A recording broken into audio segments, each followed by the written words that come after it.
né? Perfeito.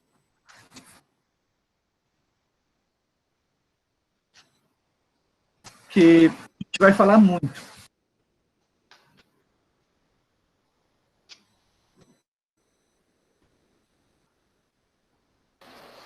Aqui começou a chuva.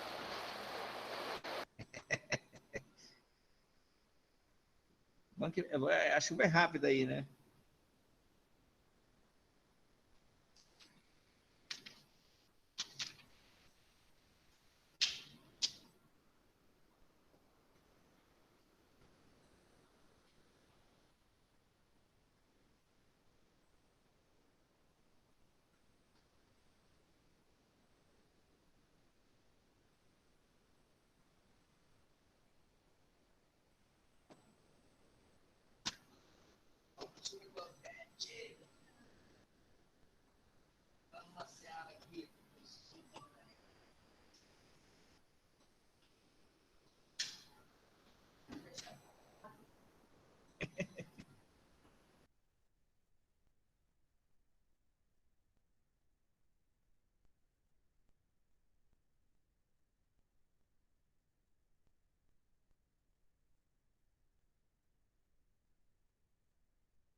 E aí, Ana? Muita elaboração, Ana? Eu não tô conseguindo fechar aqui esse capítulo. Pra mim, tá faltando alguma coisa ainda Eu tô nessa pra mesma amarrar, situação, sabe? né? E a Exatamente. gente já tá no Assim, final do mês, eu quero passar logo pro outro, pra ver se eu adianto o outro até dezembro, né? uhum. Mas hoje eu estou numa decisão. Eu vou mais ou menos parar com montar a elaboração, vou mandar Boa para o tarde, pessoal. professor Boa para ver tarde, se a tudo bem? gente consegue conversar. Boa tarde.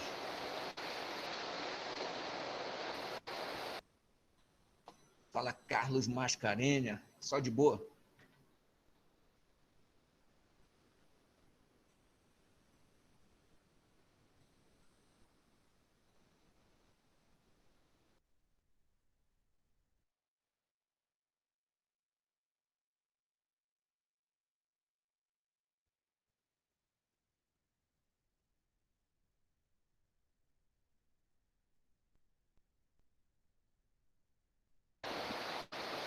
Recebi um e-mail do PPG, eu acredito que vocês também receberam, com indicação de uma revista, né? Para publicação.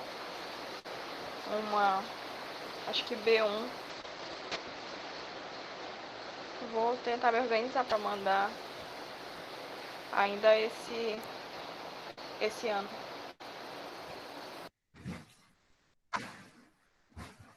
Então, boa tarde a todos.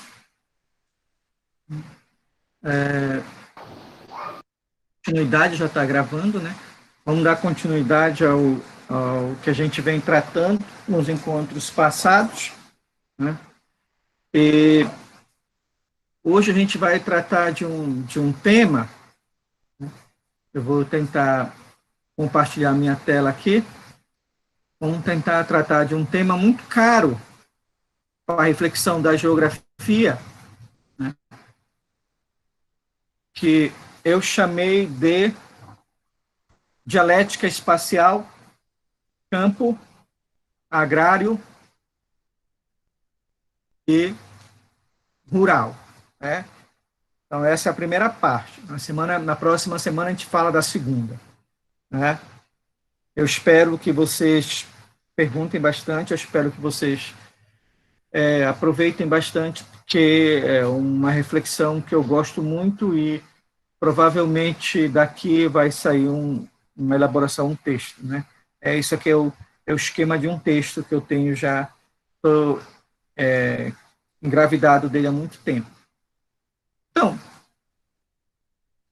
primeiro premissa que surge para nós é que o termo campo, agrário e rural, eles não são inerentes à geografia.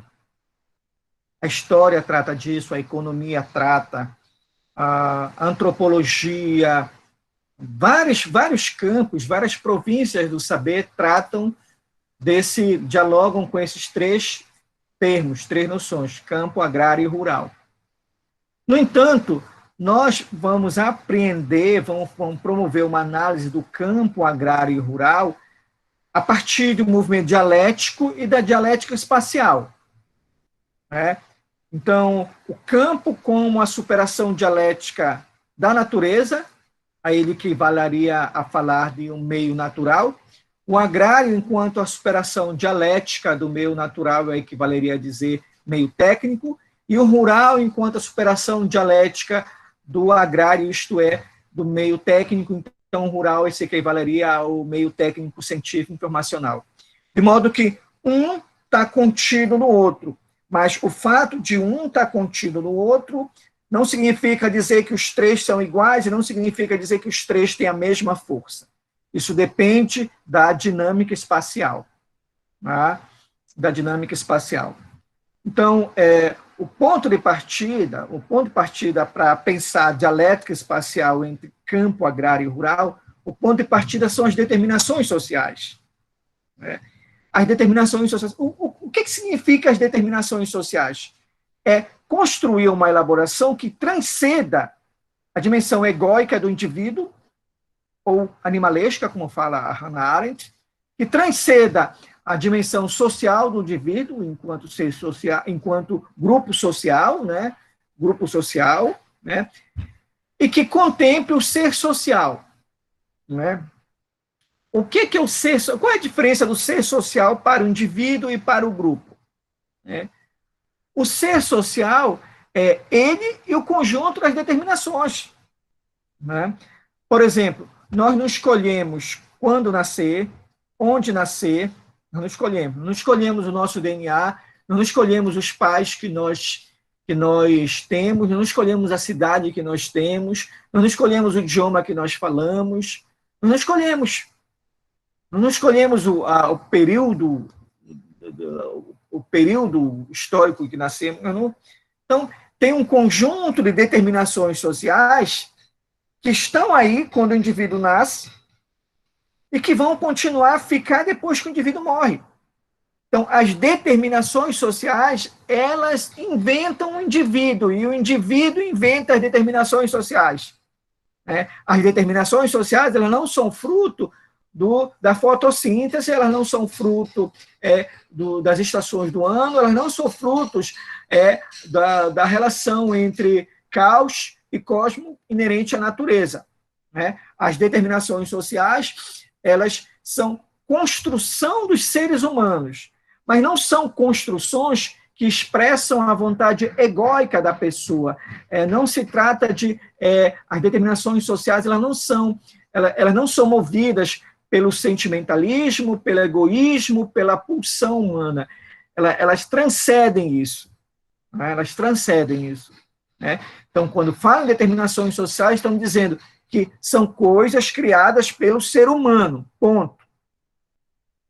Segundo, são coisas criadas pelo ser humano no conjunto de relações sociais, ponto. São coisas criadas a partir de interesses, ponto.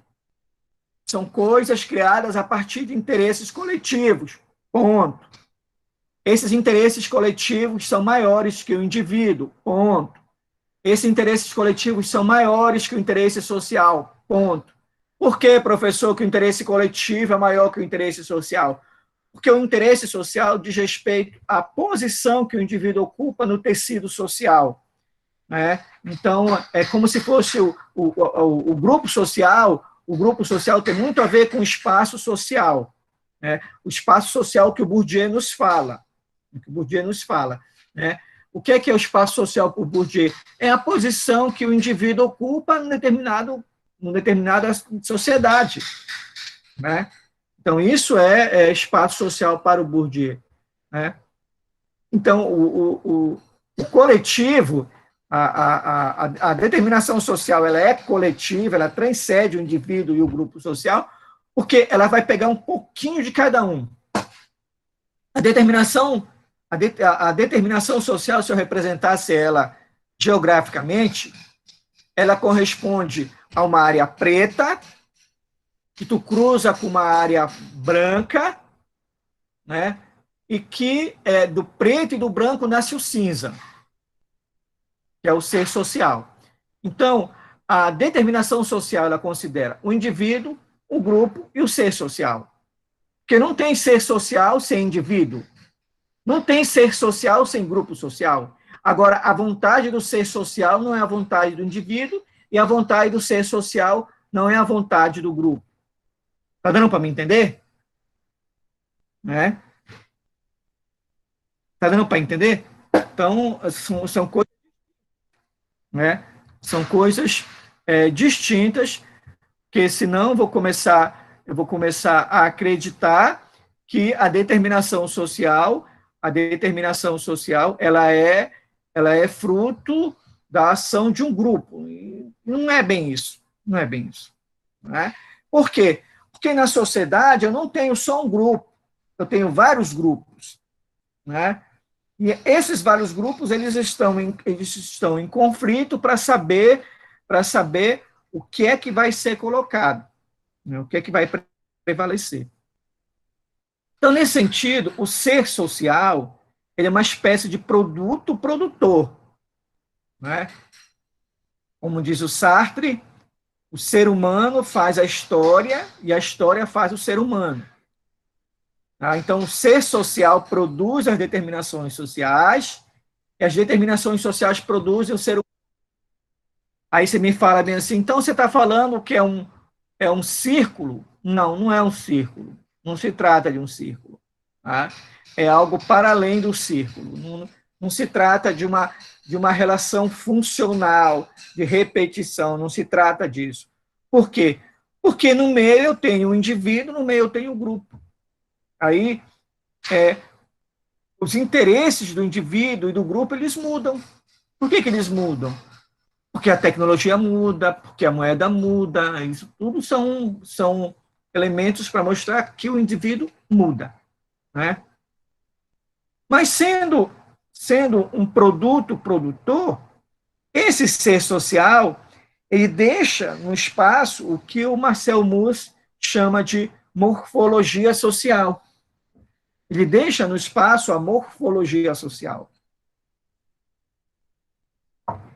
Deixar no espaço a morfologia social significa dizer que os seres humanos, o ser social, ele deixa suas marcas.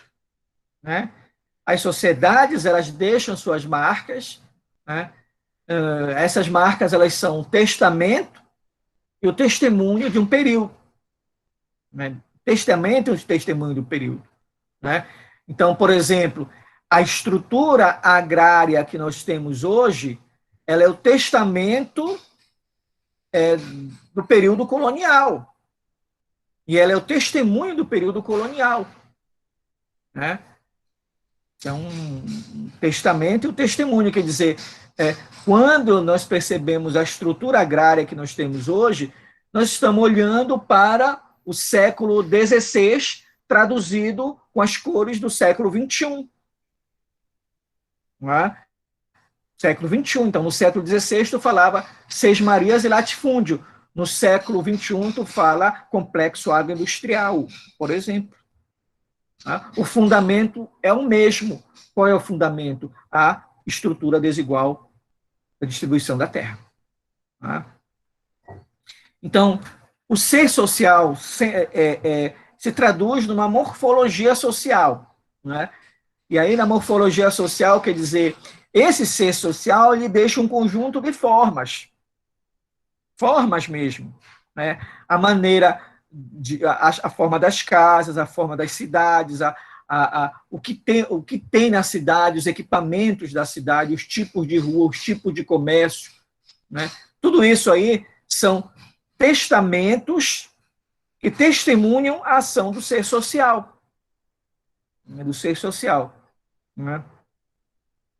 Então, tendo isso em conta, quando nós falamos de campo, de agrário e do rural, né, nós podemos dizer que isso são traduções espaciais da maneira desigual e combinada de como a terra adentra no circuito da reprodução ampliada do capital. Né?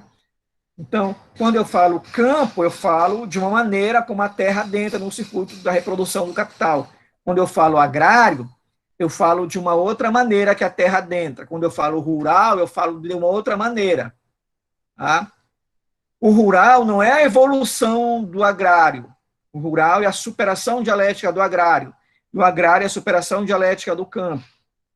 Tá? Os três, o campo, o agrário e o rural, eles têm como núcleo duro comum a terra, isto é, a apropriação da terra. E a partir da apropriação, dá preço àquilo que tem valor. Porque quando há um processo de apropriação da terra, automaticamente há o processo de valorização da terra. Mas como há o processo de valorização da terra se não houve emprego de trabalho para fabricar a terra?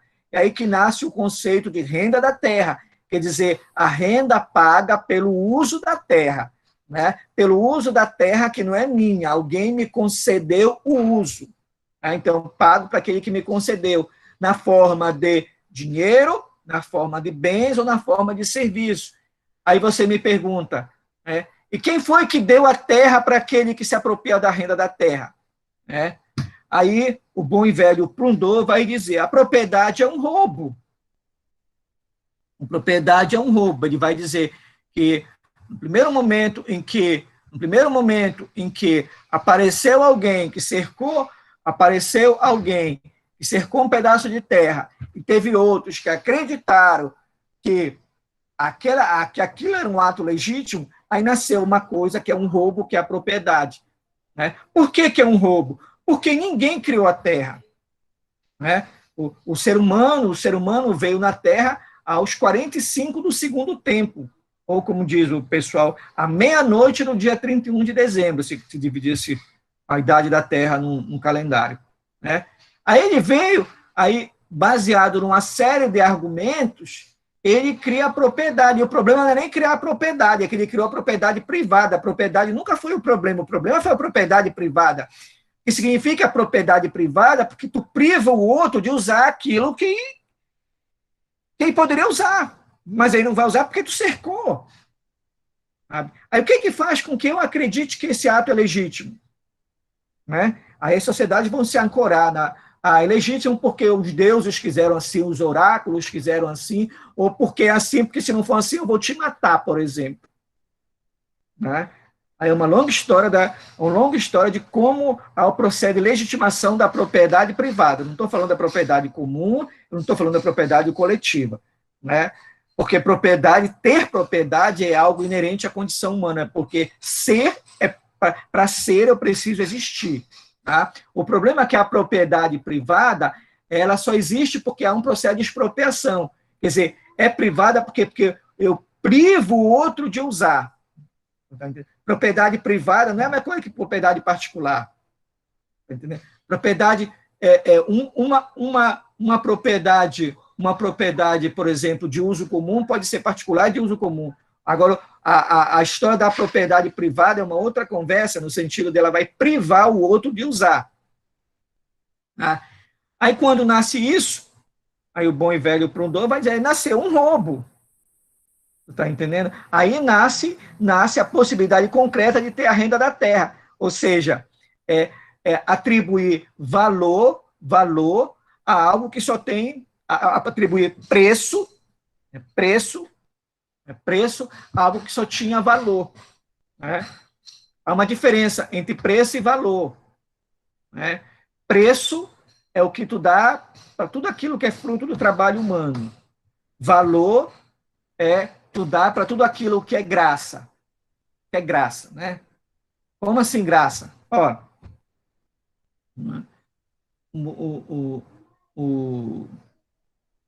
os cabalistas vão dizer o seguinte, os cabalistas vão dizer que o ser humano, tudo que o ser humano recebe é graça. Né? É graça.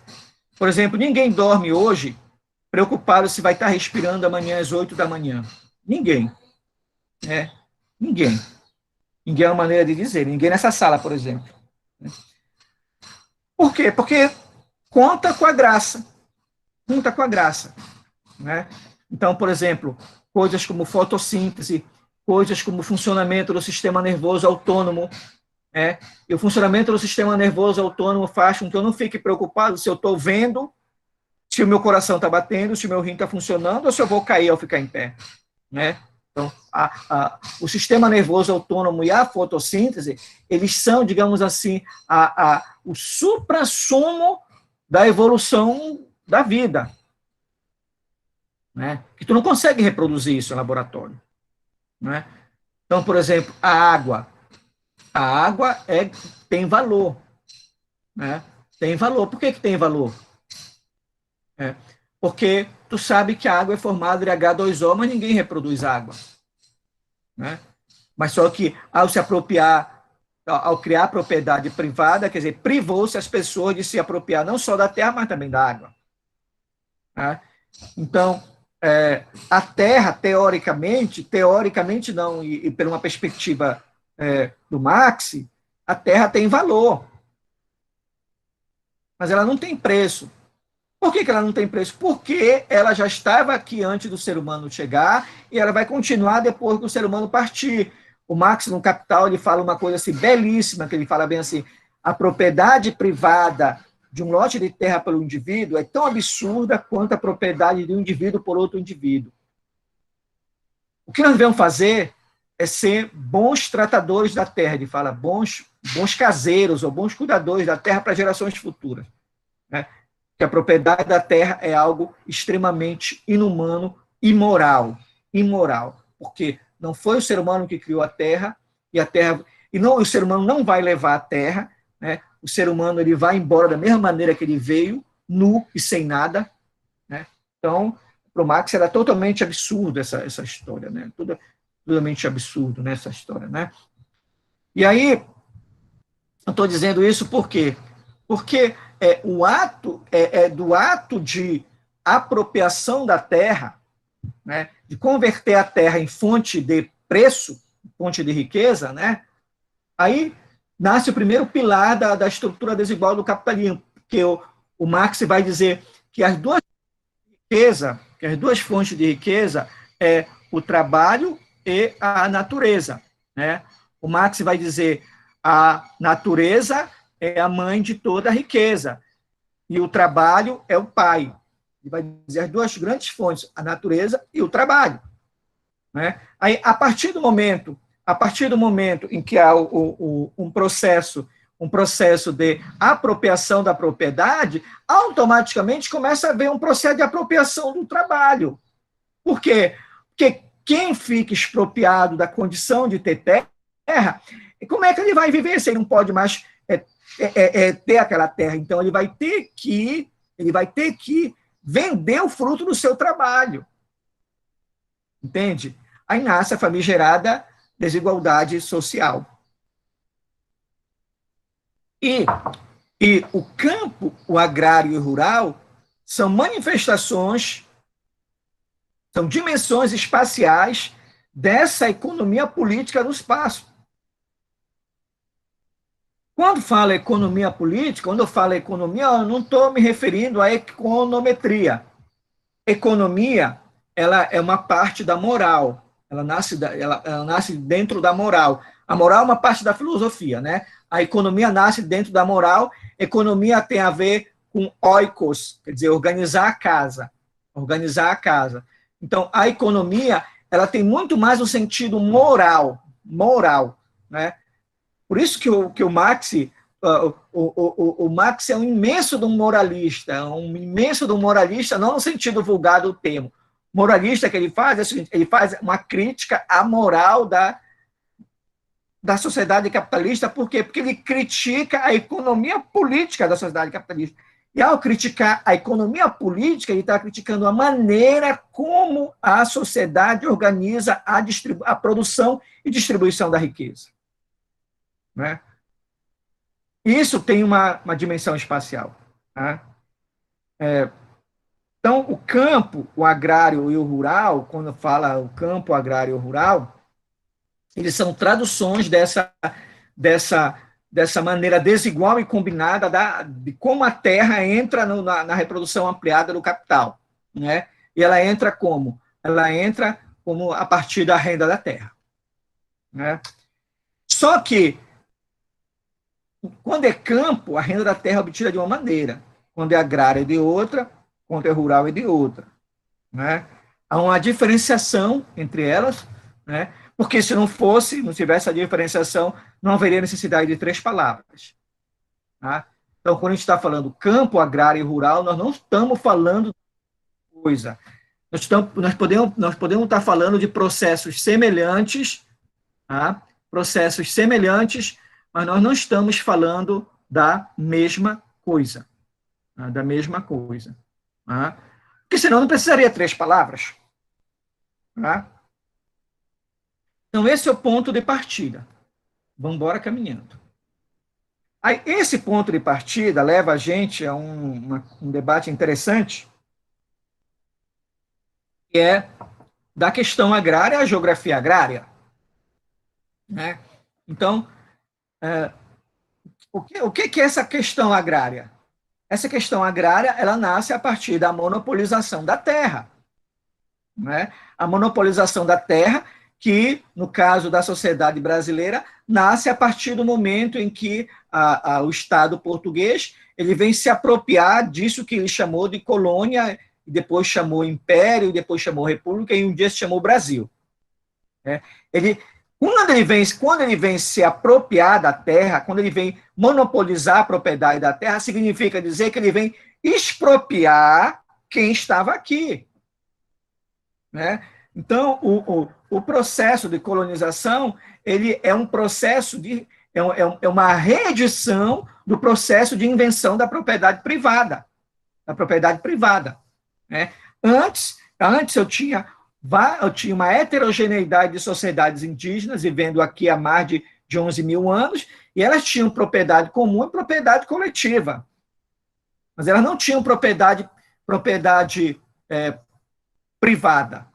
Né? Então, o colonizador ele vem instituir a propriedade privada, por quê? Porque ele começa a dizer bem assim, olha, isso tudo onde vocês estão morando, isso me pertence.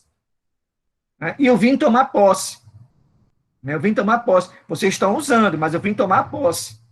Né? Então, essa monopolização, essa monopolização régia, ela perdura durante muito tempo. Né? Muito tempo. Então, as capitanias, elas terminam em 1822, né? E teoricamente, até 1822, o acesso à terra era um direito das pessoas que tinham sangue nobre. E quem é que tem sangue nobre? Tem sangue nobre aquele que o Estado diz que tem sangue nobre. Né? São aqueles que geralmente fazem parte da estrutura estatal de maneira direta ou indireta. Né? De maneira direta ou indireta. Né? Então, eles têm sangue nobre. Então, até 1822, quando terminam as capitanias, a única maneira de ter acesso à terra era por concessão do Estado.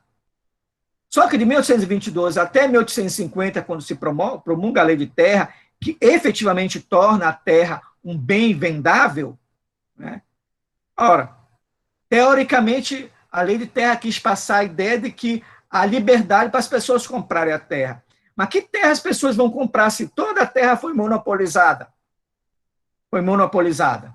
Né? Foi monopolizada por aquilo que Alberto Passos de Guimarães fala, 4 séculos de latifúndio. Né? Ou foi monopolizada por aquilo que o Caio Prado fala de questão agrária. Né? Então, se monopolizou. Né? E esse ponto é interessante para nós. Por quê? Porque tanto Caio Prado quanto o Alberto Passos de Guimarães, eles são comunistas, né? Pertencem ao Partido Comunista. Eles têm um pouco uma visão diferente do processo, mas em grande parte é muito semelhante no que se refere à questão agrária. Né? Para eles, o que é a questão agrária? É a estrutura desigual de distribuição de terra. A estrutura desigual de distribuição de terra, quer dizer, tem pouquíssimas pessoas com quase a totalidade da terra. Então, o Caio Prado Júnior, quando ele escreve a questão agrária, o Caio Prado ele escreve um conjunto de artigos, a questão agrária. Cadê a questão agrária? A questão agrária. Questão agrária, estão vendo? A questão agrária, quando o Caio Prado escreve a questão agrária, é um conjunto, ele escreve um conjunto ele escreve um conjunto de artigos, né, de artigos para orientar o governo do João Goulart a fazer reforma agrária,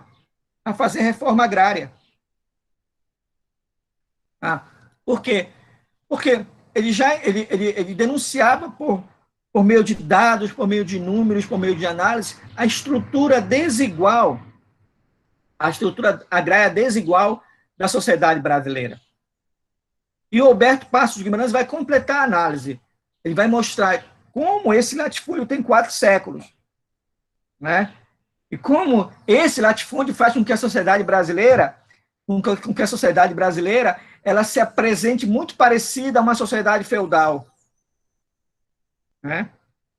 Nos 2 casos, prega-se a reforma agrária, mas por diferentes motivos. Né? Mas o que isso quer dizer? Quer dizer que a monopolização da terra, ela inaugura uma questão agrária. Uma questão agrária que o João Manuel Cardoso de Melo, que é o irmão da Zélia Cardoso de Melo, naquele livro chamado Capitalismo Tardio,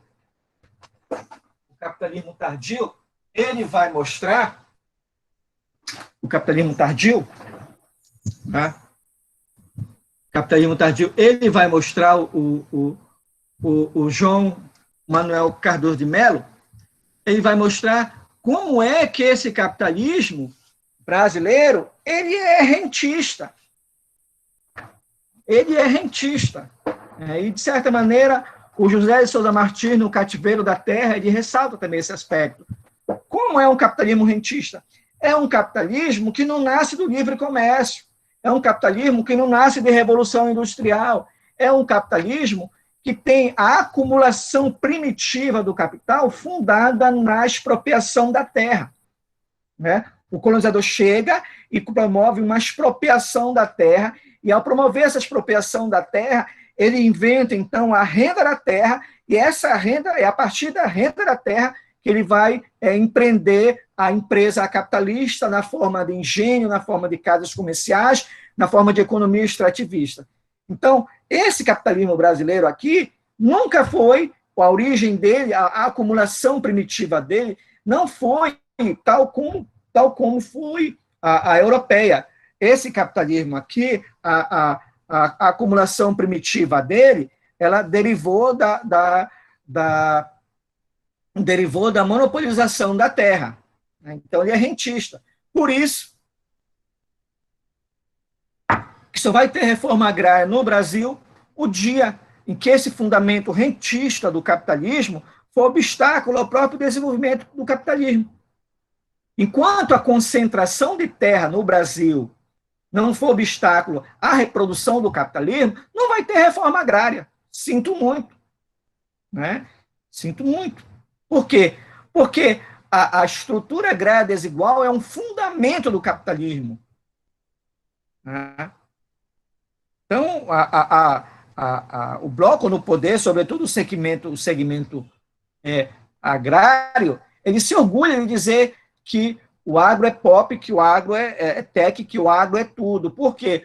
Porque ele se orgulha de mostrar que do agro que tem a maior parte de sustentação do PIB brasileiro, como se fosse orgulho, uma nação de 500 anos, dizer que tem a economia dela baseada numa situação muito parecida ao que era no século XVI, que é justamente a exportação de commodities, como se isso fosse orgulho, né? como se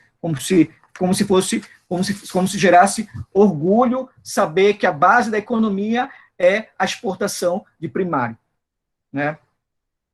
Por exemplo, Pará exporta boi em pé, boi vivo, né? E assim por diante. Então, isso tem a ver com o capitalismo rentista, né? E aí, então, o fundamento da questão agrária, tanto levantada pelo Alberto Passos Guimarães e, sobretudo, pelo Caio Prado Júnior, né, o fundamento da questão agrária é que quem usa a terra não tem a propriedade. E quem tem a propriedade não usa, né? Obviamente que eu exagerei na formulação para tornar mais poético, mas a história é mais ou menos o seguinte, olha, a questão agrária é fundada no seguinte, que quem usa a terra, quem trabalha na terra, não tem a propriedade dela. E quem tem a propriedade, geralmente não trabalha na terra, né? Ele apenas usufrui da renda da terra, né? Então, essa é uma questão, a questão agrária, é uma questão fundamental para a sociedade, pensar a questão agrária. Só que a economia faz isso, a história faz isso, né? A política faz isso.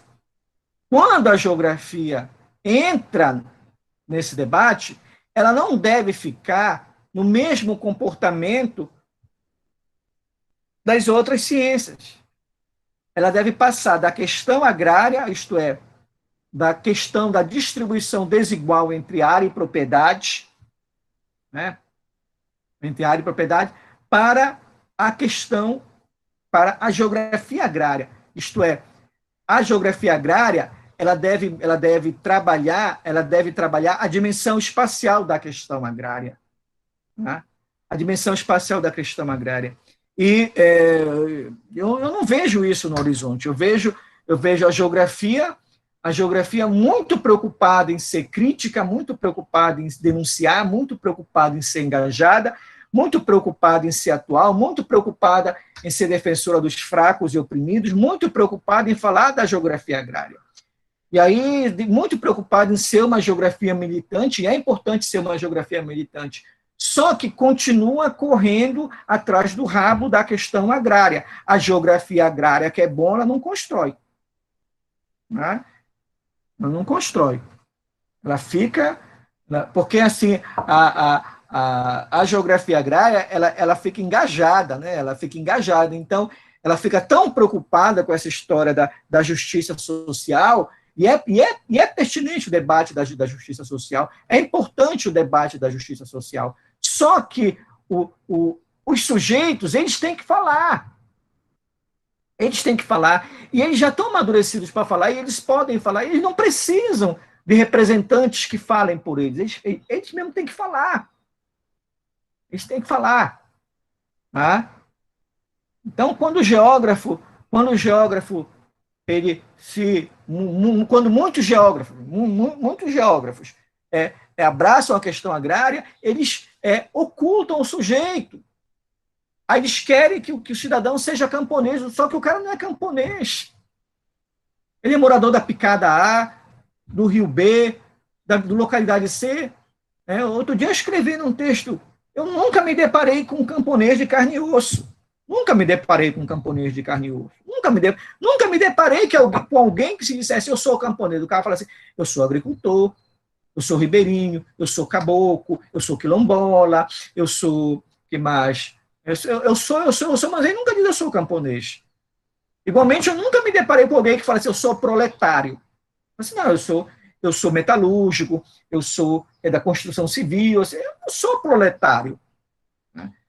Mas é um debate que eu procuro trazer o debate para a dimensão geográfica. Eu não estou dizendo que esse debate não tem pertinência, que as elaborações da questão agrária não são pertinentes. Elas são fundamentais, elas continuam sendo atuais, elas continuam sendo importantes, elas continuam. Só que a questão agrária, ela já tem os seus interlocutores, ela não está órfã. O que está órfã é a geografia agrária. É de tanto prestar atenção na questão agrária que não se faz geografia agrária. Tá? Talvez não se faz, eu esteja pesando a mão. Mas dizer que não se traduz a questão agrária na dimensão espacial, sabe? Dizer que geografia agrária é constatar, olha, mas tem tantos por cento das propriedades são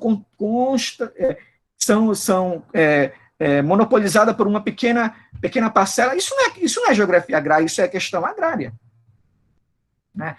Geografia agrária começa por traduzir a questão agrária na dimensão espacial. Tá? Eu acho que esse é o dever nosso. Entendeu? Esse é o dever nosso. Eu posso estar exagerando, posso estar pesando na escolha, mas é por onde eu vejo. Mas vamos seguindo. Então, com isso, o que é que eu estou dizendo? Que a questão agrária nossa, né, que é a questão agrária que nasce a partir de um capitalismo rentista, ela é diferente da questão agrária como foi levantada pelo Karl Kautsky e pelo Ilyich Ulyanov, que é o Lenin. Né? Eu não sei onde está o livro do Kautsky, deve estar...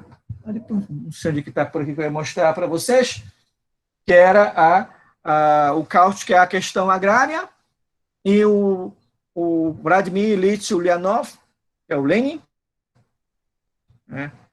É o desenvolvimento do capitalismo na Rússia. Né?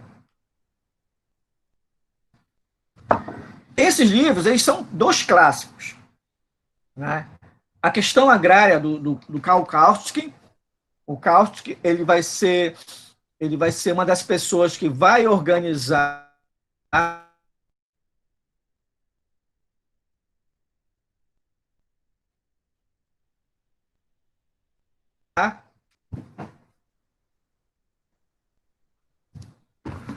a questão agrária, né, do Karl Kautsky, a questão agrária do Karl Kautsky e o desenvolvimento do capitalismo na Rússia do Lenin, Vladimir Ilyich Ulyanov. O Kautsky é o seguinte, o Kautsky ele vai ser uma das pessoas que vai organizar a obra do Marx. Né? Vai organizar a obra do Marx, os escritos do Marx. Né? E a questão agrária, o que é a questão agrária? É a resposta que o Partido Social... É a posição que o Partido Social Democrata Alemão coloca para a sociedade em relação a como é que fica o camponês, o agricultor, dentro do desenvolvimento do capitalismo. Né? A história é mais ou menos essa. Como os partidos sociais-democratas, sobretudo de influência de Moscou, eles tinham uma visão etapista do processo, né? Aquela visão etapista lá de uma leitura muito estreita lá do Prefácio para a Crítica da Economia Política, que a história era como se fosse uma escada rolante, que no final chegaríamos no comunismo. Tá? Pois é. Então a pergunta que se fazia é o seguinte: como é que esse pessoal vai ficar diante do avanço do capitalismo? Como é que os camponeses, como é que os agricultores vão ficar diante do capitalismo? Né? Então, essa é a chamada questão agrária, quer dizer, qual é a situação dos agricultores, qual é a situação dos camponeses, qual é a situação dos pequenos proprietários do capitalismo? Né? E o Kautsky vai dizer, eles vão se arrebentar, eles vão ser incorporados pelos grandes conglomerados tecnológicos, eles não vão conseguir competir. Né? Não vão conseguir competir. Né? E o Lenin, O Lenin, ele escreve o desenvolvimento do capitalismo na Rússia, ele escreve na prisão. Na prisão. Né? Na prisão, ele escreve na prisão, então, ele não tem um trabalho empírico. Né? O Kautsky, mais ou menos, ele, como estava livre, ele tem um pouco essa preocupação. Lenin, não. O Lenin escreveu a partir do que mandavam para ele. Né? E a ideia do desenvolvimento do capitalismo na Rússia, o que é que ele vai falar? Ele vai dizer assim, olha, quando o capitalismo chega no campo, ele vai promover a diferenciação social. Então, aquele camponês que tinha uma propriedade robusta, aquele camponês que tinha condições econômicas, esse vai virar burguês. E quem não tinha, vai virar proletário. Então, o processo de diferenciação social, ele era o processo de diferenciação das classes sociais, né, que o Lenin vai traduzir para o campo. Né? Então, o Kautsky e o Lenin, eles são clássicos. Por que são clássicos? Eles são clássicos não pelas respostas que eles deram, mas pelas perguntas que eles fazem. Então, foram os primeiros a perguntar dentro de uma tradição dialética, né, alguns falam marxista, eu não gosto desse termo marxista, porque esse termo marxista, ele cheira a ideológico, né? Ele não tem muita consistência, eu prefiro falar Marx e pronto. Né? Então, eles são as primeiras elaborações de uma tradição seguindo do Marx, ou de uma leitura do Marx, digamos assim, que vai fazer uma pergunta muito, muito bacana, que é uma pergunta atual. Né? Qual é a pergunta que o Lenin, qual é a pergunta que o Kautsky faz que é atual? Assim, qual é a situação, como fica a situação do agricultor familiar, do camponês, da pequena propriedade diante do avanço do capitalismo no campo? Como é que fica? Né? Então, por isso que eles são clássicos. Eles são clássicos pelas perguntas que eles levantam, não pelas respostas que eles deram. A gente não pode dizer assim, mas o Lenin estava errado. Não, cara, Lenin viu o que viu, porque não viu o que não viu. Mesma história do Kautsky. Né? Então, o debate do Kautsky, o debate do Lenin, é um debate pragmático e programático. Né? A orientação deles não é a orientação sociológica, não é a orientação geográfica, é uma orientação política e ideológica. Né? Então, no caso do Kautsky, expor a posição do Partido Social Democrata Alemão, né? Alemão, faltou um ozinho. E o do Lenin no Partido Bolchevique. Né? Então, nesses dois livros aí, tu tens um camponês concebido como classe, né, na tradição do Marx, né, na tradição do Marx, classe no sentido do Marx, não que o Marx vai dizer que camponês é uma classe, não é isso. Né? E o que era a classe social para o Marx? É o conjunto de indivíduos que ocupam posição no processo produtivo. Né? Então, eles olhavam o camponês como uma classe. Tanto é que no Lenin e no Kautsky tem camponês, mas não tem campo. Né? Por que não tem campo? Porque não tem a dimensão espacial. Eles não prestam atenção na dimensão espacial. Eles analisam produção, produtividade, distribuição, eles analisam quem produz mais, quem produz menos, quem vende, quem não vende, a estrutura desigual, eles analisam isso, mas a dimensão espacial eles não analisam. Né?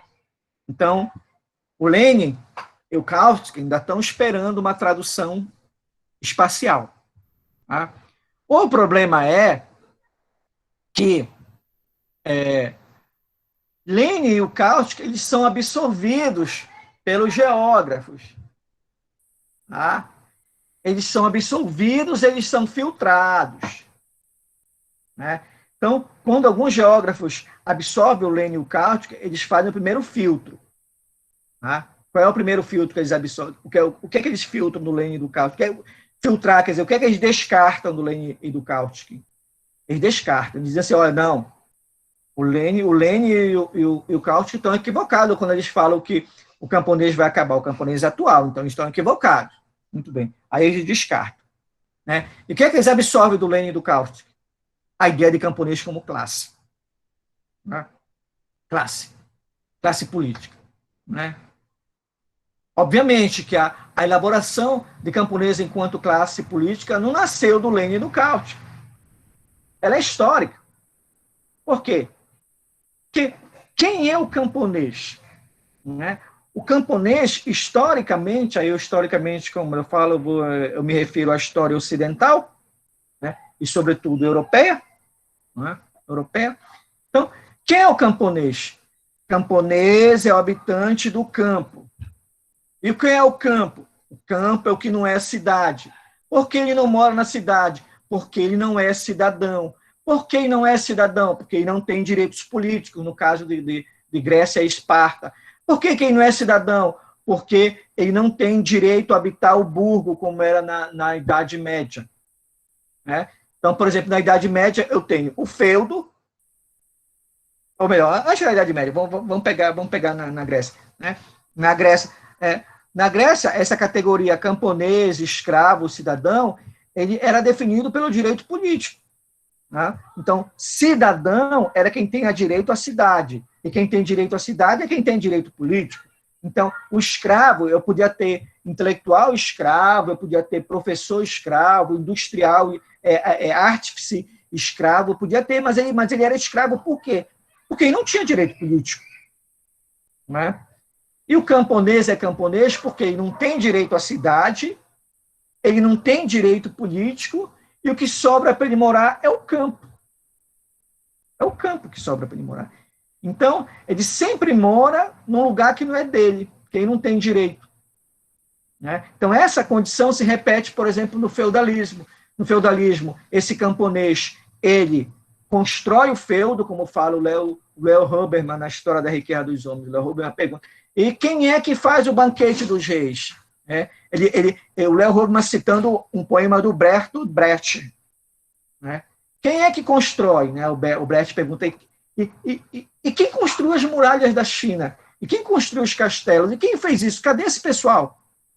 Humilde. Né? Então, no caso do... Some da história, né? No caso do feudalismo, né? O camponês ele não habita o castelo, né? Porque no castelo quem mora é o rei, né? Quem mora é os guerreiros, quem mora é a igreja. Tá? Ele não habita o burgo, porque quem mora são os burgueses. Então ele mora onde? Ele habita o campo. Ele habita o campo, quer dizer, ele habita um lugar que sobrou para ele morar, mas que não é nem dele. Não é nem dele. Tá? Não é nem dele. Então, por isso que o camponês é associado a uma classe. Né? Uma classe. Então, por exemplo, na Revolução Francesa, ele era o terceiro Estado. Tá? Então, por isso que sempre se associa ao camponês um potencial revolucionário.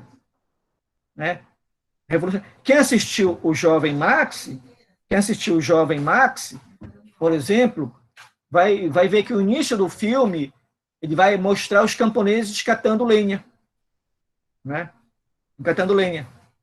Né?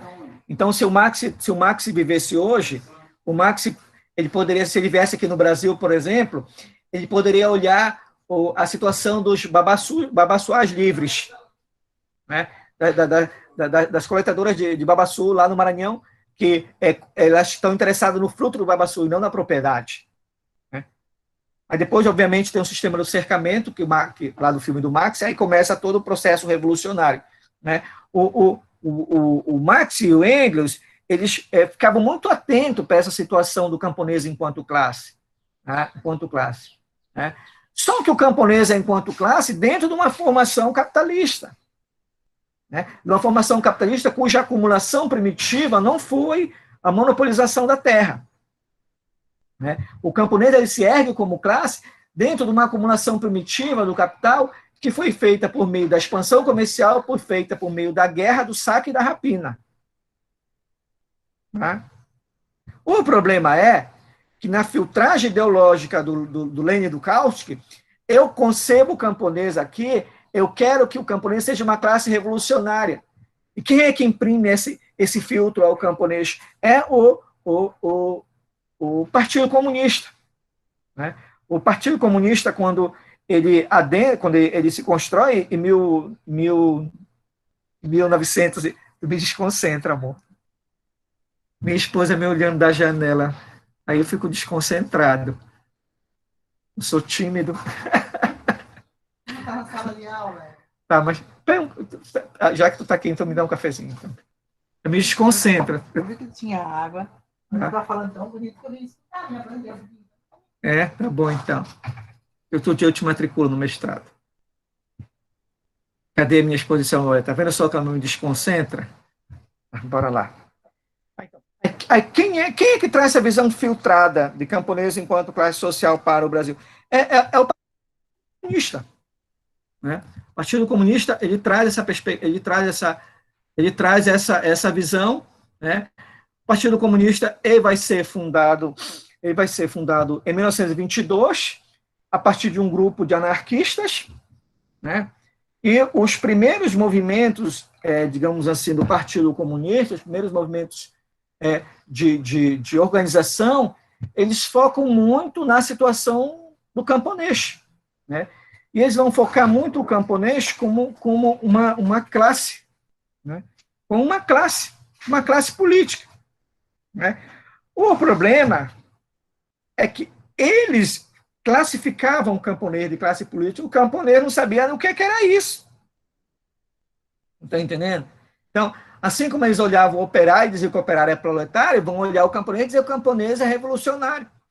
Então, eles sempre enxergam no camponês um potencial revolucionário, que é justamente herança desse paradigma revolucionário de camponês que é importado lá da Europa, mas fruto de um capitalismo que tem um fundamento diferente do capitalismo no Brasil. Por isso que há um silenciamento do componente espacial, né? Do componente espacial, né? E privilegia-se as relações sociais, né? Então, com isso, o que é que eu estou dizendo? Eu estou dizendo que temos que ler o Kautsky e o Lenin, mas enquanto filhos do seu tempo, né? Nós não podemos, já é um pouco forçar barras a questão, começando com revisão de Lenin, Chanin e Chayanov, né? Então, o debate é muito mais profundo. Eu não estou dizendo que não seja importante, tá? Mas vamos seguindo. Aí sim. Aí o campo enquanto condição espacial.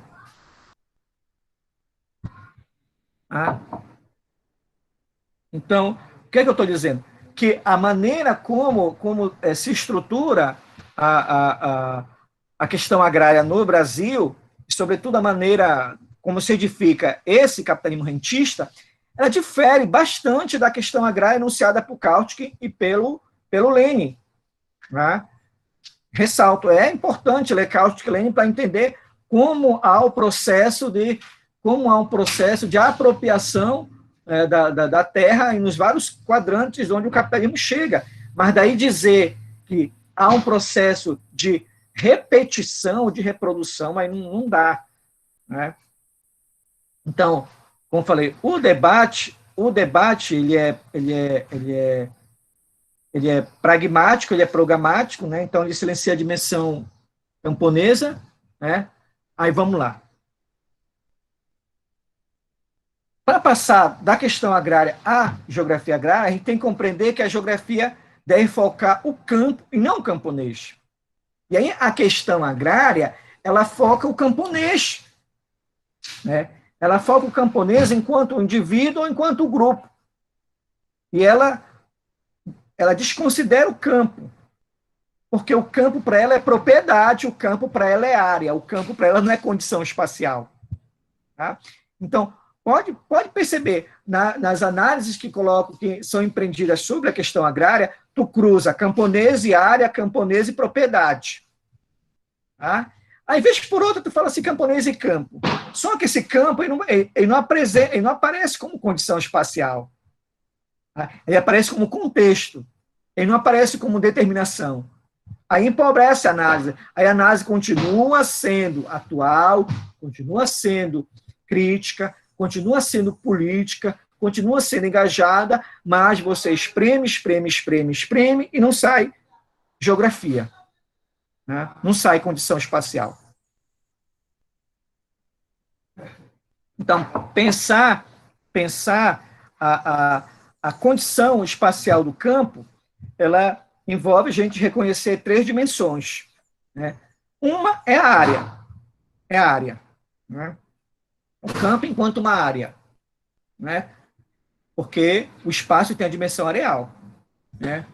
O campo enquanto produção social, né? Quer dizer, essa área é apropriada por alguém que eu vou produzir no campo, vou produzir arroz, feijão, milho, gado, vou produzir no campo, né? Mas só que essa área e essa produção, elas não são condicionadas, determinadas pela minha vontade egóica, tá? Elas são determinadas por um conjunto muito maior, que é justamente a dimensão espacial, tá? Então, aí, o que acontece? Para eu fazer uma leitura da dimensão espacial do campo, a reflexão tem que transitar da questão agrária para a geografia agrária, né? Eu consegui escrever 2 palavras erradas na mesma frase. Transitar da questão agrária, eu escrevi transida e geografia. Transitar da questão agrária para a geografia agrária, né? Transitar. Né? Por que da questão agrária? Porque a questão agrária envolve área e propriedade. É importante falar disso? É necessário falar disso? Mas, se é geografia agrária, então tem que passar da área e da propriedade para o espaço. Outra, a reflexão tem que transitar da narrativa autobiográfica, né? A autobiográfica, que é muito recorrente. Né? É muito recorrente. Então, o cidadão ele vai falar da fundação do povoado, ele começa a contar do primeiro morador que chegou ali, né? O primeiro morador que chegou ali, que fez tudo, papá. Então, é uma narrativa autobiográfica, que é importante para recuperar a memória da área, a memória da propriedade. Tá? Só que a narrativa autobiográfica, ela é condicionada por uma dimensão espacial. Então, a reflexão tem que transitar da narrativa autobiográfica à condição espacial, né? E, por último, o que eu acho fundamental, a reflexão ela tem que transitar da dimensão de quem são para onde estão. Porque, geralmente, quando a reflexão é feita pelo camponês, a turma adora adjetivar quem é o camponês. Ah, não, é ribeirinho. Não, é quilombola. Não, é extrativista. Não, é beiradão. Não, é faxinalense. Não, é agricultor rural. Não, é agricultor urbano. Então, a reflexão, se é geográfica, se busca uma dimensão espacial do campo, ela tem que transitar nessa preocupação de quem são. Por quê? Porque ninguém escolhe ser camponês. Ninguém escolhe. Então não tem importância quem é. Se a dimensão espacial e se a dimensão segue as determinações sociais, o fundamental não é quem são. O fundamental é onde estão. Porque justamente onde estão vai ajudar a entender a condição espacial e vai ajudar a entender quem são. Professor Marrom. Boa tarde. Oi. Boa tarde, professor. Boa tarde, turma. Tudo bem? Eu queria levantar uma dúvida minha, professor, que é relevante queria que você explanasse um pouco sobre a questão da condição campesina na Amazônia, né? Eu vejo alguns autores retratando essa questão da condição campesina, né? O que corrobora para uns até na existência de um indígena campesinato, né? Como o Walter Gonçalves trabalha. E aí eu gostaria que o senhor explanasse mais, porque eu sou recheado de dúvidas sobre essa questão da condição campesina. É só semana que vem, na próxima exposição. Isso aqui é a primeira parte só. Semana que vem a gente fala disso. Tá? Então, aguenta aí a ansiedade, segura a ansiedade aí que na semana que vem a gente fala dessa parte. Tá? Não te preocupa que a gente vai comentar. Tá bom, professor. Obrigado. Vamos lá, então. Então, a discussão toda é transitar essa reflexão de quem são para onde estão. E aí sim, esse onde estão envolve muito um lugar, uma atividade e uma identidade. Né? Então, onde estão? Aí, se eu pegar uma dimensão do lugar, eu posso falar dessa dimensão espacial do campo, né? Ou dimensão espacial do campo, ela vai envolver ribeirinhos, beiradeiros, sitiantes, povos da floresta, né? Então, ela vai agrupar, geralmente, a partir de um lugar.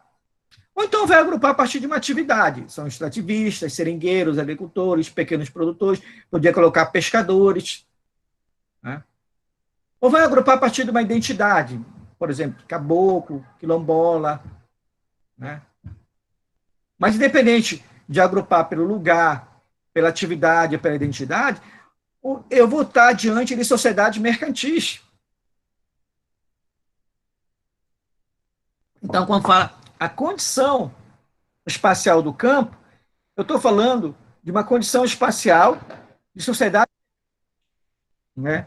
De sociedades mercantis, quer dizer, de sociedades que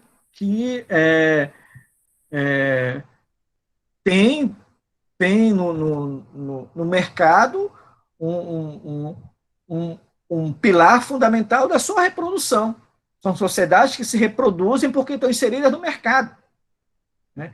Isso é diferente das sociedades indígenas. A sociedade indígena não é pelo menos naquela que a gente, vamos supor, naquela do colonizador, que o colonizador se depara, né? Porque hoje, na sociedade indígena, a gente pode falar dos neo-indígenas, né? Dos neo-indígenas, né?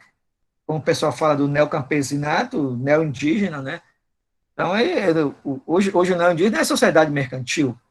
Né? A gente não precisa fazer muito esforço para ver indígena com cartão de crédito, com conta no banco, mexendo com dinheiro. Então, de certa maneira, aqui, quando eu falo sociedade mercantil, aqui é mais no sentido de separar o sentido clássico entre o que diferencia uma sociedade da condição, uma sociedade camponesa, digamos assim, de uma sociedade não camponesa, digamos assim. Né? Muito bem.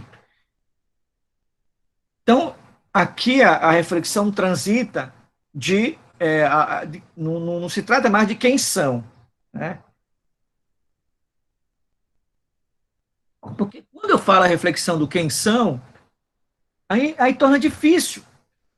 Eu começo a querer encontrar, a querer conceituar, por exemplo, o campo e o camponês a partir de uma conceituação de lugares de moradia. Né? Como se o ribeirinho escolhesse ser ribeirinho, o beiradeiro escolhesse ser beiradeiro. Ou então, a partir de um conjunto de atividades, como se as pessoas escolhessem ser seringueiros, agricultores. Né? Enfim, a coisa é mais complicada, né? Mas muito bem. Então, quando fala da condição espacial, né? Condição espacial, o que é a condição espacial? É prestar atenção no que, né? Quando eu falo bem assim, a reflexão transita de quem são para onde estão, né? A pergunta básica é: onde geralmente estão ribeirinhos, beiradeiros, sitiantes, povos da floresta, extrativistas, seringueiros, agricultores, pequenos produtores, caboclos, quilombolas? Onde geralmente esse pessoal está? Onde esse pessoal está? Essa é a pergunta. Não quem são. Porque quem são, se tu disser o que é, tu tem que dizer o que não é. E o quem são só pode ser considerado a partir justamente da identidade e da representação que cada um faz. Mas, ao perguntar onde estão, tu começa a ressaltar a condição espacial do campo, por exemplo, do agrário em todo o rural. Então, quando tu pergunta onde estão, né, vai dizer o seguinte: o que esse pessoal todo tem em comum? Historicamente, viveram sem ter a propriedade da terra. historicamente, habitavam lugares integrados direto à reprodução do capital. Histórica, onde o proprietário não tinha recursos para fiscalizar ou para demarcar. Né? Imagina o que é ser dono de Sesmaria, por exemplo, no Pará, no século XVII. O cidadão sabia muito bem onde começava a terra dele, mas não sabia onde terminava. Não é? Aí, então fica difícil ele fiscalizar, ele monitorar, ele cercar a terra dele. Não. Então, geralmente, lá onde ele não consegue ir, né, havia povoados, onde estava habitando quilombola, caboclo, papá, todos aqueles povos que eu falei anteriormente. Não é?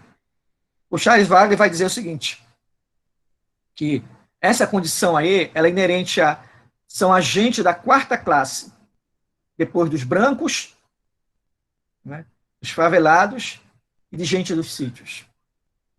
Né? Gente dos sítios, quer dizer, proprietário de sítio. Né? Então, é a economia política, na economia política do espaço que a gente deve compreender o que é o campo, o que é o agrário e o que é o rural. E, igualmente, os grupos sociais e o seu modo de vida. Então, o fundamental aqui não é a área, não é a propriedade. Só esses dois não dá conta. Tem que considerar o espaço.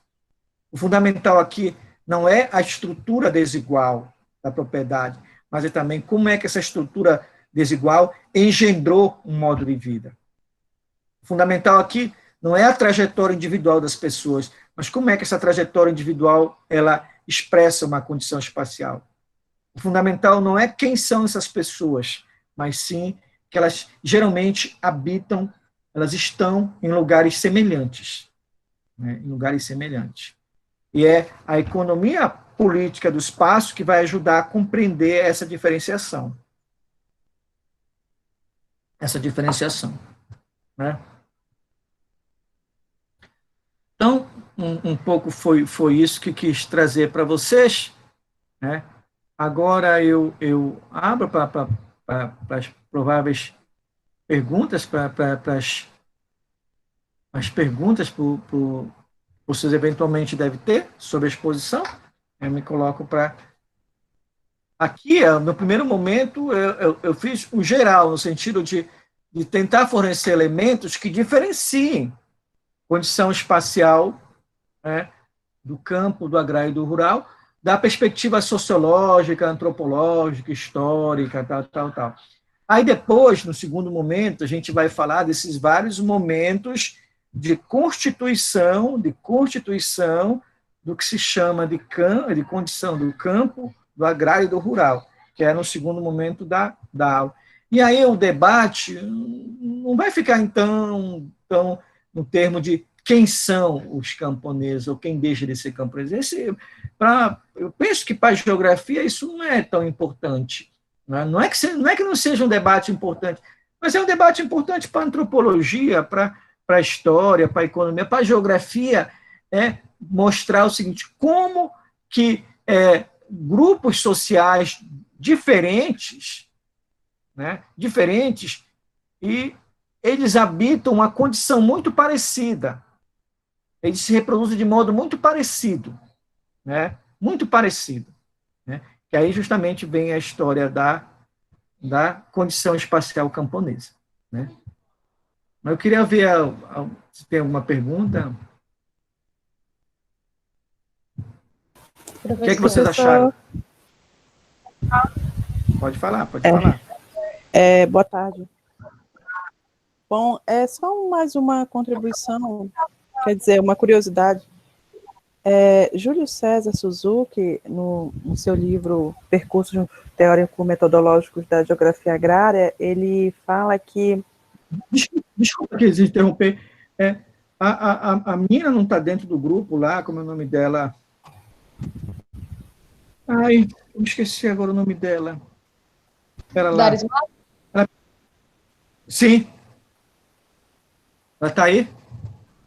A Darismar? Ela está no grupo, professor. Não sei se ela está aqui na aula hoje. Porque eu comecei a dar aula, eu coloquei o celular de cabeça para baixo, aí ela pede, manda o link da aula. Eu não fico olhando o celular, né? Mas, enfim. Ela, se não mas ela olhar, entrou, professor. No início da aula ela estava. Depois eu não então sei, tá. mas no início ela estava. Tá, mas vamos lá, continuando. Desculpa, então, Júlio César Suzuki. Não, eu estava falando que eu fiz uma leitura uma vez do livro do Suzuki, e lá ele fala que até mais ou menos a Segunda Guerra Mundial, a geografia, ela tratava mais da questão de geografia humana mesmo, né? Não era bem uma geografia agrária. E para esse autor, ele fala que, primeiro, a tratar dessa questão de geografia agrária, não, dessa questão agrária, foi um historiador. Se eu não me engano, era alguma coisa Bloch, mas que Mark Bloch, uma coisa assim. Mark Bloch, isso, exato, obrigada. E lá foi quando começou a falar um pouco, né, sobre essa questão da relação dos camponeses com a ocupação do solo, enfim, sobre a questão da organização da sociedade. E que o campo da geografia agrária, como o senhor falou, ainda é muito polêmico, ainda tem muitas definições a serem, assim, questionadas. E eu me lembrei de uma situação quando o senhor falou que a gente tem que dar voz aos personagens e tem que fazer uma geografia agrária diferente. Quando eu fui ministrar aula no interior de Ipixuna do Pará, que na disciplina de geografia, né, tem a questão da geografia agrária que a gente tem que falar. E eu me lembro que a diretora me chamou, antes mesmo de eu começar a falar, ela me chamou e disse: professora, nem mencione questão agrária aqui. Nem sequer fale.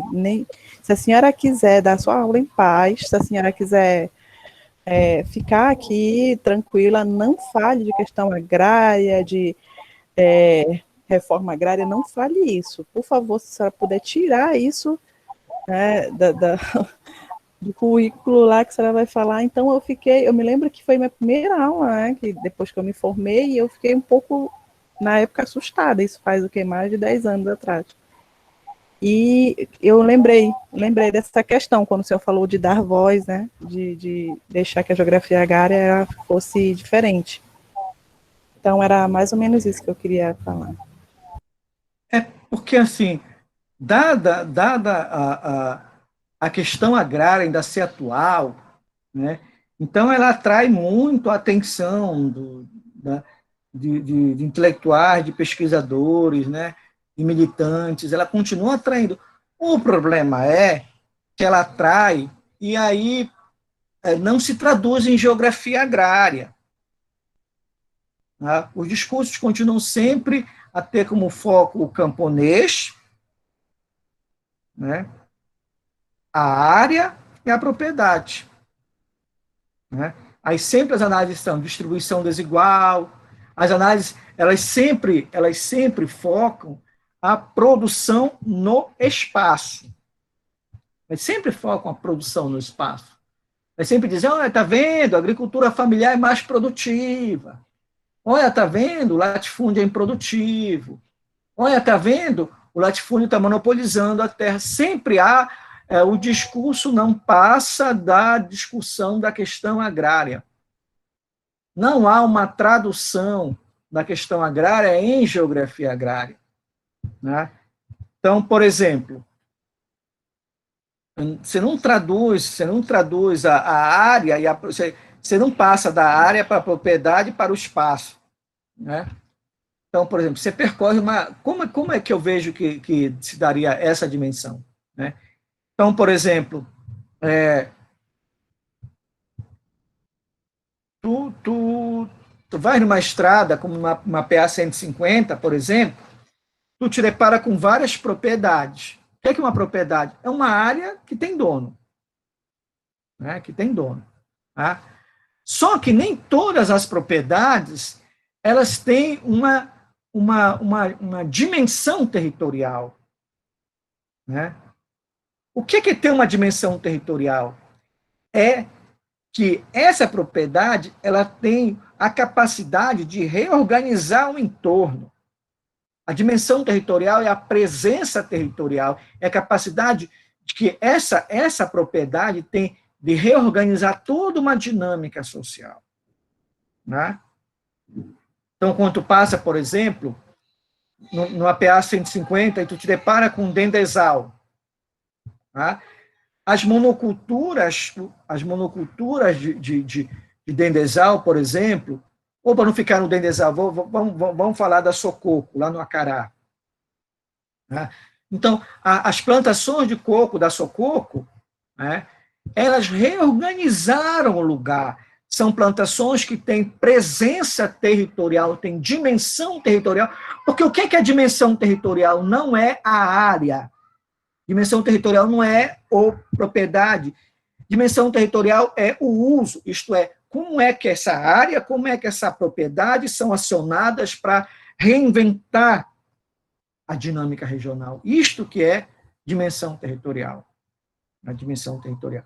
Então, a questão agrária, ela geralmente fica na área e na propriedade. A geografia agrária começaria mostrando como é que nem toda propriedade tem dimensão territorial, nem toda propriedade tem presença territorial, nem toda propriedade. Né? Você vai na estrada, tem um montão de propriedades que estão aí, um montão de fazendas que estão aí, nem toda fazenda tem presença territorial, tem dimensão territorial. O que eu chamo de presença territorial, de dimensão territorial? É a capacidade de reorganizar a dinâmica social. Está dando para entender o pulo do gato que eu estou tentando promover? Né? Há uma diferença. Há uma diferença. Há uma diferença na relação. Né? Está dando para compreender? Tá, sim, professor. Sim, professor. Alguma pergunta? Professor, eu creio que a pergunta que eu vou fazer para o senhor, talvez o senhor já tenha até respondido, mas eu preciso fazer essa pergunta, porque é uma dúvida que eu tenho muito em relação ao meu objeto de estudo, inclusive.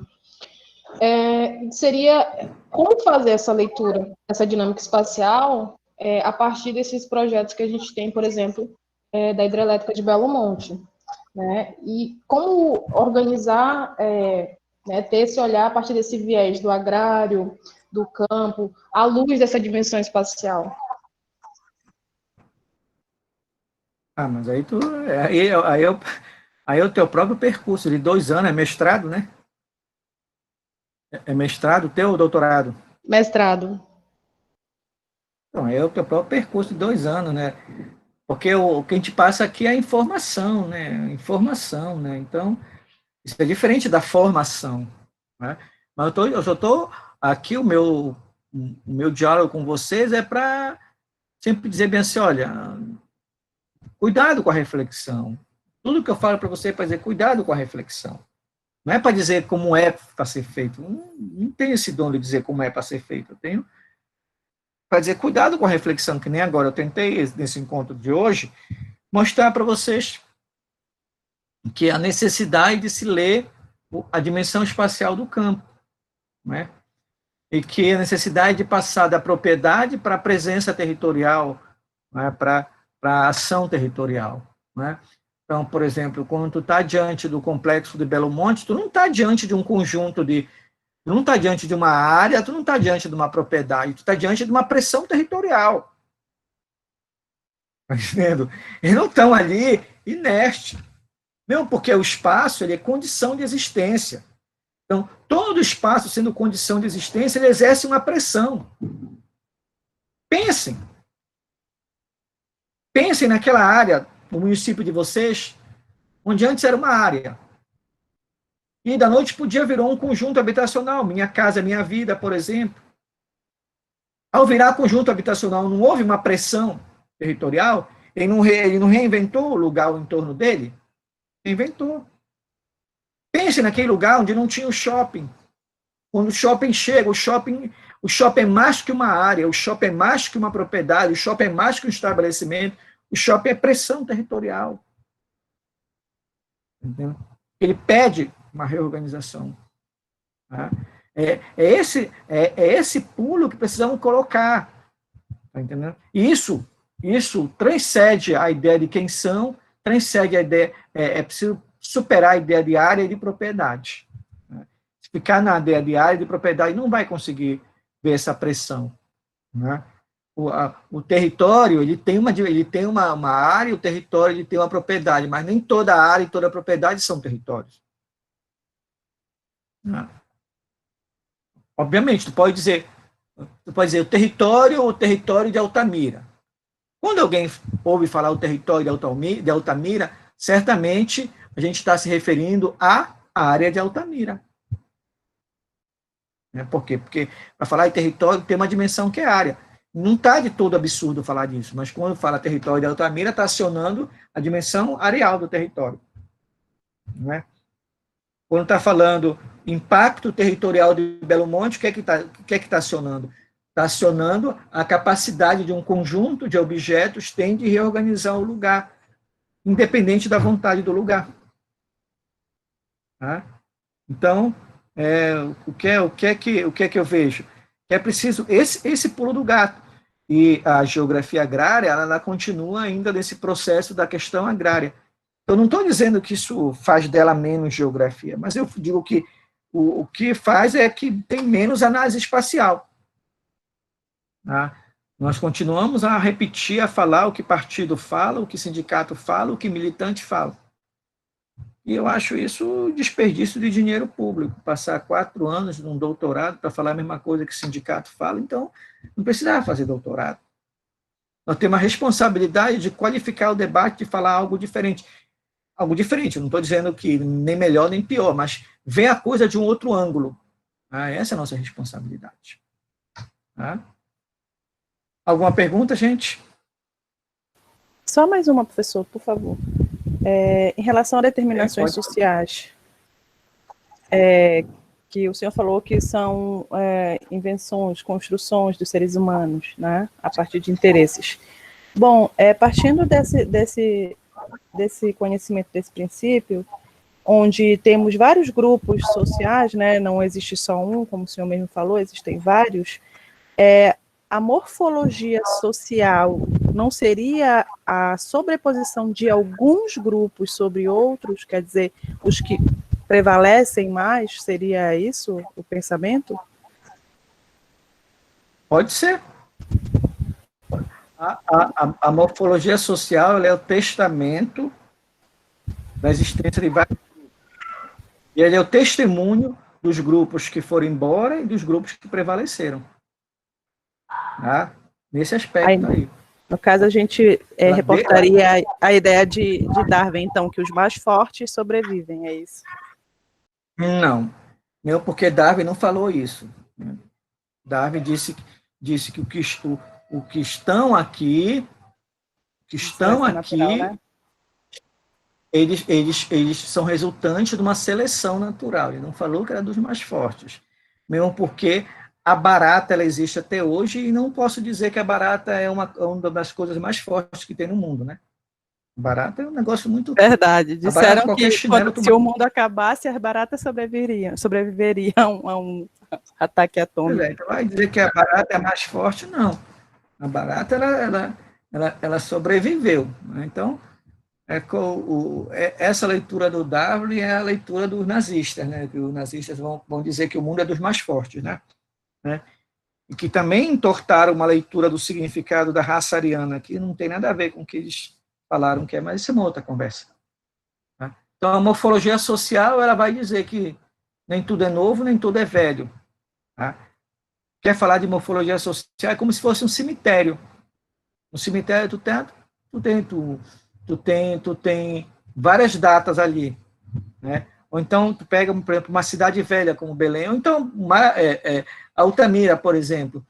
Tu tem bairros de Altamira de várias datas. Tu tá entendendo? Então, aquelas várias datas, elas denunciam a morfologia social. Né? Quer dizer, eles expressam vários momentos da história de Altamira. Então, deixa eu parar a gravação aqui. Obrigada. Professor? Oi? Boa tarde, professor. Não.